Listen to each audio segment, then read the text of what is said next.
कहानी है सोबिया नामी एक खातून की, जो अपने शोहर के साथ बहुत अच्छी ज़िंदगी गुजार रही थी। उसके पास खुदा की दी हुई तमाम नेमतें थीं। अगर नहीं था तो औलाद का सुख। उसके यहाँ औलाद नहीं थी और उसे इस बात का बहुत गम और रंज था, जबकि उसके शोहर को इस बात की कोई फिक्र नहीं थी, क्योंकि वो अपनी बीवी से बहुत ज़्यादा मोहब्बत करता था। लेकिन उसके घर वाले और बाकी रिश्तेदार सोबिया को दिन रात उठते बैठते औलाद ना होने का ताना दिया करते थे, और इस बात को लेकर सोबिया हर वक्त और हमेशा परेशान रहती थी। एक बार उसकी हमसाई दोस्त ने उसको बताया कि हमारे करीबी गांव में एक बाबा जी रहते हैं। बाबा जी क्या, एक बंगाली आलिम था जो काले जादू के लिए मशहूर था, तो तुम्हें उसके पास जाना चाहिए। मुझे उम्मीद है कि वो तुम्हारी बात सुनेंगे और तुम्हारे लिए कोई अमल करेंगे, जिस अमल से तुम्हारी घर औलाद हो सकती है। तो वो ये सुनकर बहुत खुश होती है और इस बात से उसको एक नई उम्मीद और एक नई खुशी मिलती है, और अगले ही दिन उस आलिम के पास जा पहुंचती है। लेकिन उस आलिम ने भी वही काम किया जो पाकिस्तान के तमाम आलिम करते हैं, मतलब कि पैसा लिया और काम नहीं किया। इसी तरह एक के बाद एक वो दसियों आलिम के पास जाती है और तमाम लोग इसको लूट कर नाउम्मीद कर देते हैं। एक दिन वो परेशान बैठी हुई थी, उसकी हमसाई फिर आती है और उसे फिर एक नए आलिम का मशवरा देती है। तो इस बात पर गुस्सा होती है कि तुमने मुझे पहले भी एक आलिम का मशवरा दिया था, उसका रास्ता दिया था, और उसने मेरे पैसे लूट लिए।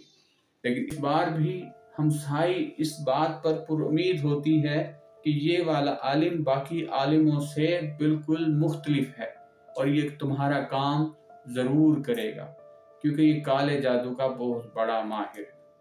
उसकी ये बात सुनकर सोबिया फिर से तैयार हो जाती है, क्योंकि उसे हर हाल में अपने घर में औलाद चाहिए थी, और वो उस आलिम के पास भी जा पहुंचती है। लेकिन जब वो उसके आस्थाने पर पहुंचती है, कमरे में पहुंचते ही उसे एहसास हुआ कि इसके कमरे में हर तरफ बदबू और सड़ांध है, जैसे कि कोई मुर्दा जलाया गया हो। लेकिन वो चुप करके बैठ जाती है।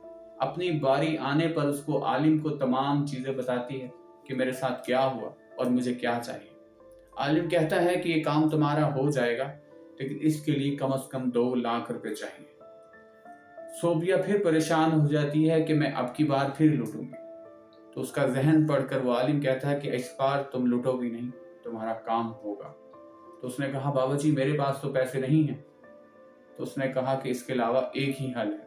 आलिम के मुताबिक एक दूसरा काम भी था जो कि इंतहाई मुश्किल था, और सोबिया वो काम करने के लिए कभी तैयार ना थी। आलिम के मुताबिक सोबिया को 6 माह से 2 साल के दरमियान एक बच्चे का कत्ल करना था, और उस कत्ल करने के बाद उस बच्चे का खून लाकर आलिम को देना था, जिस पर वो पढ़ाई कर सोबिया को वापस करता। सोबिया ने वो चीज़ खानी थी और उसके बाद उसके यहाँ औलाद होनी थी। सोबिया ने पहले तो इनकार कर दिया और घर आकर इस मामले में बहुत ज़्यादा सोचा, और उसके बाद उसने ये फैसला कर लिया, मुझे किसी भी हाल में अपने घर में औलाद चाहिए। अब वो ये सोचने लगी कि वो कौन सा बच्चा हो जिसको वो कत्ल करे और उसका खून लेकर वो उस बाबा जी के पास पहुंचे। एक दिन उसकी काम वाली उसके घर आई और उसका 6 माह का बच्चा उसके पास था। सोबिया को समझ आ गई उसने किस बच्चे को और कब कत्ल करना है। एक दिन उसके लिए वो मौका आ गया। एक दिन उसकी काम वाली ने उसको कहा, बाजी आप ये बच्चा पकड़ लें, मैं आपकी सफाई कर देती हूँ। उसने कहा ठीक है। उसके बाद सोबिया वो बच्चा लेकर छत पर चली जाती है और जाकर छत की दीवार पर उस बच्चे को बिठा देती है। थोड़ी देर के बाद वो बच्चे को हाथ मारकर गिरा देती है। वो बच्चा छत से सीधा नीचे आ गिरता है। नीचे गिरने की आवाज सुनकर उसकी माँ चीखते हुए उस बच्चे के पास आ जाती है, और सोबिया भी भागते हुए उस बच्चे के पास आती है और चालाकी से छोटी सी बोतल के अंदर उस बच्चे का खून भर लेती है, क्योंकि माँ उस वक्त सदमे में थी और बेहोशी के करीब थी। उसको पता ही नहीं चला कि सोबिया ने उसके साथ क्या किया। बाद में काम वाली के इसरार पर सोबिया ने बताया कि बच्चा गलती से गिर गया है, मैंने उसे कुछ नहीं किया। क्योंकि वो काम वाली थी और गरीब थी, उसने सोबिया की बात पर यकीन कर लिया और अगले दिन सोबिया वो खून लेकर उस आलिम के पास जाती है और उसको वो खून दे देती है। आलिम उसे 2 दिन बाद आने का कहता है और वो 2 दिन के बाद फिर दोबारा उसके पास जाती है और वो दवाई लेकर आती है। और खाने के बाद उसे कुछ दिन बाद कुछ महसूस होता है जो कि बिल्कुल अलग सा था, जो उसको पहले फील नहीं हुआ। पता करने पर पता चलता है कि सोबिया वाकई ही हामला थी और 9 माह के बाद उसके यहाँ एक बच्चा हो गया। वो बच्चा बहुत ही खूबसूरत था, बिल्कुल सोबिया की जैसा, और आहिस्ता आहिस्ता वो बच्चा बड़ा होता गया। लेकिन सोबिया ने महसूस किया कि वो बच्चा बाकी बच्चों से थोड़ा सा मुख्तलिफ था। वो आम रूटीन में जो घर में चीजें बनती थी वो नहीं खाता था, लेकिन उसकी सेहत बाकी बच्चों से बहुत ज्यादा अच्छी थी। सोबिया के लिए ये बड़ी हैरान कुन बात थी कि उसका बेटा कुछ खाता पीता नहीं था, लेकिन बाकी बच्चों से वो बहुत सेहतमंद था। एक दिन वॉशरूम से उसे अपने बच्चे की आवाज आने पर वो वॉशरूम की तरफ गई, लेकिन जब वो वॉशरूम पहुंची तो उसके लिए क़यामत खेज मंजर था, क्योंकि उसका बच्चा एक छिपकली को खा रहा था। ये दिल हिला देने वाला मंजर देखकर उसको उल्टी आने को हुई और वो जल्दी से उसने अपने बच्चे को उठाया, छिपकली फेंकी और उसे कमरे में ले आई। उस दिन के बाद उसको नींद नहीं आती थी, क्योंकि वो सोचा करती थी कि मेरा बच्चा पता नहीं क्या खाता है। और अगले दिन उसने देखा कि उसका बच्चा काकरोच और कीड़े मकोड़े खा रहा है, और ये बड़ी हैरानकुन बात थी। उसने अपने शोहर से जिक्र किया तो उसे इस बात पर यकीन नहीं आया।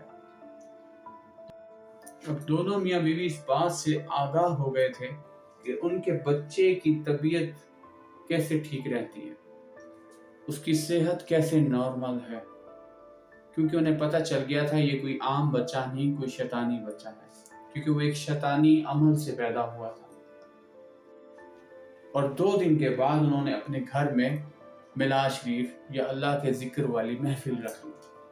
महफिल के शुरू होते ही उन्होंने नोट किया कि उनका बच्चा बहुत परेशान और अजीब हरकतें कर रहा है। जैसे जैसे अल्लाह का जिक्र बुलंद आवाज से पढ़ा जाता, वो बच्चा चीखे मारने लगा और चीखे मारते मारते वो अचानक सीढ़ी की जानिब भागने लगा और भागते भागते वो छत पर जा पहुंचा और छत पर जाकर वो बच्चा उसी दीवार पर जा बैठा जहां कभी सोबिया ने काम वाली का बच्चा बिठाया था।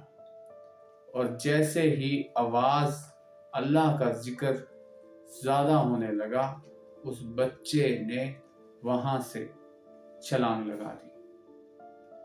उस बच्चे का भी हशर वही हुआ जो सोबिया ने कई साल पहले काम वाली के बच्चे का किया था। तो नतीजा ये कि जैसी करनी वैसी भरनी। जिस बात पर अल्लाह राजी हो उस पर राजी हो जाएं। जिस बात पर आप राजी हैं, मालूम नहीं कि अल्लाह उस पर राजी है या नहीं। अपना ख्याल कीजिएगा। मिलते हैं अगली वीडियो में। जज़ाकल्लाह।